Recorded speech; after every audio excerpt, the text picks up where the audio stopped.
Welcome aboard for another video. Thanks, Purser Keith. So here I am in Ottawa, downtown. I just picked up Craig, who flew here in his big jet. And in his big jet, he brought that for me.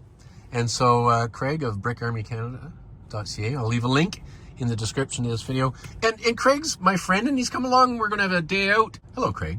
Have fun building. Thanks. Hello, and thanks for stopping by. It's really nice to have you. The purpose of today's video is to do a detailed look and review of Kobe's, His Majesty's hospital ship, Britannic. So why don't I get started with some prototype history?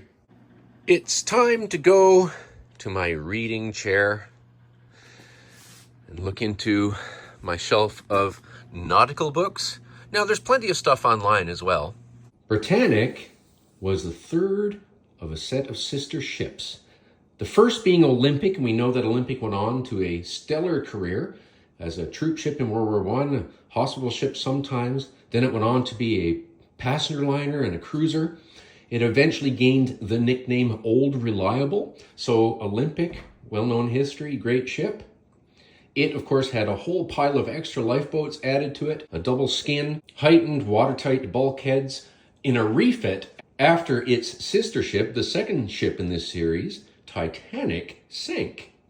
So we have Olympic and Titanic. Next on the blocks, Britannic, meant to be a luxury liner to cruise the oceans along with Olympic. Well, she was launched from the stays and then put in dock for completion to have her fittings and all that, but the war had broken out. She was completed, in fact, as a hospital ship with her beautiful woods and fittings and chandeliers and all those things that make her a luxury liner, never ever being installed. But to add some detail to this, she was completed on the 12th of December 1915, and she was sunk on the 21st of November 1916 in the Aegean Sea by a mine that had previously been laid by U-boat 73 of the Imperial German Navy. Now, this ship had been back and forth to Gallipoli to tend to wounded and bring them back home to England. It had made several very successful voyages, and luckily it was on the way to the war zone, so it was only loaded with the normal staff, nurses, doctors, engine room crew, sailors, etc. So not chock-a-block packed with wounded and sick soldiers, thank goodness. Well, she struck a mine. Bad news. She sank faster than expected, but inquiries and everything determined that because of the heat, people down below had left the portholes open, much against the rules when sailing into a war zone.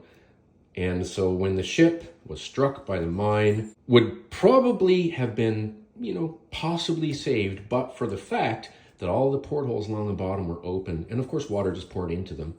And that's a tragic loss. This page illustrates quite well the Spartan setting. Hospital beds in what would have been the first-class dining room. The main staircase, we see the pictures from the Titanic of the beautiful wood and all that. Well, here it is, out of bounds to patience. It's just first-class stairway. She had lots of extra lifeboats. She had great big giant davits that swung lifeboats out quite far. That might have been a fitting based on what the Admiralty wanted. Either way, she had enough for everybody on board. And Olympic did as well, but hers were arranged differently than this. And you'll note that up forward, adjacent to the bridge, there is only the davits on the starboard side. The port side do not have them, but they're on port and starboard back aft. So there you go for the brief history of the ship. Of the three sister ships, probably the least information, or at least books out there available on it, is about Britannic. So this particular book calls her the Forgotten Sister, and it is kind of true. Not forgotten to me or other, fans of maritime history. I purchased this particular book by Robert Ballard and Rick Archbold in Kingston, Ontario in 1999. It's a great book. It's got some nice illustrations and information about Britannic in it. If you can get this used, I don't know that it's in print anymore. If you find a copy of this in a used bookstore, it's a good find if you like maritime history. So when I heard that Kobe was coming out with this ship, I just was beside myself. Did the model live up to my expectations, though? Typical of Kobe, the box is very nice. We can see that the model is 1 to 700 scale. It's got 636 pieces. And of course, it contains your typical information that Kobe includes. Inside the box are bag 1 and bag 2. And of course, the manual to put it together, which is a good quality manual, typical of Kobe. Lots of color in this kit, lots and lots of color. Right from the beginning, it was very different from the tanks and airplanes I normally build. The first issue I noticed was that the aftmost funnel was spaced too far back. It doesn't look like it in the pictures, it's hard to see with the naked eye, but there's an extra stud width there, and you know what? The real ships had evenly spaced funnels, so to the naked eye, this just looked wrong. But have no fear, your intrepid Terry corrected it as he went along. I was really enjoying the build, but had to pull myself away to go to bed. All right, so I finished bag 1, and this is where we've got so far. I'm really enjoying this build. It's been super interesting to see how they've made this all come together in such small scale. So the parts are very detailed and very impressed with the pad printing so far. So let's carry on to bag 2. Perhaps because I always do tanks and airplanes and vehicles, this has really been super interesting to me. And I certainly haven't done a kit with so many teeny weeny little parts. Look at that tiny propeller. These are fun little elements. So in the instructions, it tells you to put this little gray piece here on each side, but it won't actually then press down any farther than that. So I'm just going to remove these gray pieces here. Those 3 pieces are flush. So far the whole build is really solid. The whole thing's together really solid, but when you get here, it's only these 2 pieces here holding this on. It leaves a gap. Now we're encountering the first little problem with moving the funnel, the 1 stud ahead to where it's supposed to be, is that these little life rafts are supposed to fit on a stud on there. Because I've moved this piece, that 3 stud piece right in there, it used to be on this side. Well, so we take these out. I'm going to have to find a piece to replace these that have a stud on them so that the life raft will go on it. I've done so many Kobe kits over time that these are all the little spare parts out of them. So hopefully I can find something in this. All right, so I found these 2 matching pieces of Kobe, and they're the same color as these. So it's not out of the way, it's just not the deck color. Now we'll put the life raft on there and we'll see if it's noticeable. You know what? I think it's fine. At one point during the build, I needed to take some pieces off I'd put on incorrectly, and in doing so, accidentally broke that off. It's right there. Then I got the idea to stick the broken part up in there and see what happens. And when I put that on there, now it just orients itself automatically properly, even though it's not strictly speaking joined down there. Just to add a personal touch from my spares, I had a spare piece like that and lots and lots of anchor cable. Here's one that's not even open. So here's some chain, otherwise in nautical terms, anchor cable. And you know, there's this little channel here, and I thought I'll just put some anchor cable down there.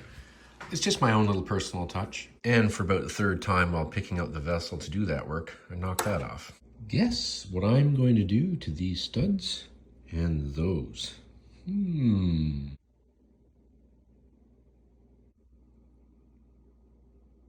It's funny the things that will and won't bother me on a obviously not scale brick model, but look. Haha, looks way better. And also doesn't knock off as easy. As mentioned earlier, these little round rings, 1 on each side, was supposed to go here, but that actually raises the platform up a little, and it's not even with these, and it causes a gap back there. Now, I'm not sure I mind the gap more than I mind what that looks like, so I'm just going to fiddle with some stuff from my spares box. I actually think that looks a little better. It doesn't look so bare in there, or studdy or weird. I mean, to each their own. If you finish it that way, as it is in the instructions, that would be perfectly fine, of course. Here it says set does not include string. So I'll go find some thin string. I've strung the wire. Tying the little knots was an exercise in holding your tongue a certain way. The forward mast had to come up out of that little tube a little bit so that the wire, as on the real ship, would be level. Now, as on the real ship, I let a little slack in it to allow the dip in the wire like you see on the real ship. All right, it's done. It's on its mount. The mount is really nice. His Majesty's hospital ship Britannic. These are the spares to go with my other spares. I love it. I know it's a brick model, but I'm weird and picky. The base of that funnel looks weird to me. Now I know the superstructure's raised here and hides it, but the superstructure wasn't raised there to hide it on the real ship, but I'm going to use these two spare Kobe pieces, and I'm going to put them under there and just hide that funnel. There you go. Now that looks a lot better. Here's a weird little oddity. The paint on the top of that is a different color than the paint on the top of that one. I'm going to say that this was the funnest build I've had in a long time. Seriously, I'm actually surprised at how much I enjoyed it. Partly even because I did my own little thing here and there, as you saw. So there you go. Just absolutely loved it. Here is the model against my 1:450 Kobe Titanic. And some other Titanic stuff in the background. Now, I'd love Kobe to do Britannic in this scale. I would love that. Having said that, I'd love to see Kobe do more ships in this scale too. What about a waterline model with just a little bit of red along there and have it sitting on the water? You could build a diorama that way. Now, when I was a teenager, I built the Revell kit, the famous Revell kit of the Titanic, painted everything, went to town with it. It was a great model, but it somewhere along the line got destroyed in a move. Fast forward many, many years, and I'm now really into the Kobe bricks, airplanes, and tanks. Well, several years ago, they came out with Titanic, two of them. One was quite large, and this one, which was 1:450 scale. And I felt with my train hobby and my other Kobe, I just didn't have room for a larger ship. So the 1:450 suited me just fine. Turned out being a fun model. I'm not going to go into any detail about this model here in this video because I have a detailed video about it already on my channel. I'll leave a link to that video in the end screen to this video. When I heard that Kobe was coming out with Britannic, I was like, oh, hooray! I thought it was going to be this scale or something, you know, but it's not. It's instead 1:700 scale. Here it is right up against the sister ship. Now, here it is, much smaller. So, what do I think of it? Now, there's a couple things. These are those, warship rafts that they carried on warships and whatnot in World War I and World War II that they would throw in the water for people to climb up to and onto and cling to. Well, Britannic actually had lifeboats, but as you can see here, these are Kobe's little model lifeboats, and they would simply be too big for this model. Now, I kind of wish they made littler lifeboats, so that's a bit of a discrepancy. The other thing is that the ship is a little bit squat. If you look at this ship, the profile length versus height versus width is actually pretty close. This one is a little bit squat this way and a little tall. This funnel was one brick aft, which would have looked just weird. And these funnels kind of look kind of big compared to those ones and not spaced, Now, yes, it's a brick model, so, the smaller you scale something down with bricks, the more of an avatar kind of thing or a cartoon kind of thing it starts to look. You're not going to get fine scale fidelity for sure. So I'm not going to really complain about that, other than to say it would have been nice if Kobe, if they're building this scale, would have added one brick length in here, one brick length in here, one here, and maybe one back there, stretched it out a little bit, and I think the profile would have been much nicer. Otherwise, the detail's really quite good. The pad printing's certainly awesome. As mentioned during the real ship history part of this video, we had the big, huge davits with lifeboats here and not here, so that's nice. The real ship had two red crosses here as well that were illuminated at night, so there was no mistaking it was a hospital ship. So two red crosses right here, about this size, would also be nice. Am I going to be picky? It's got all the little crane detail for the cargo stores. Same thing here. One thing that I really like about it is it's got weight to it. Like, it's a solid model just like this. There's quite a few parts. Which leads me to another point. Well, these kits tend to be priced by how many parts they have, right?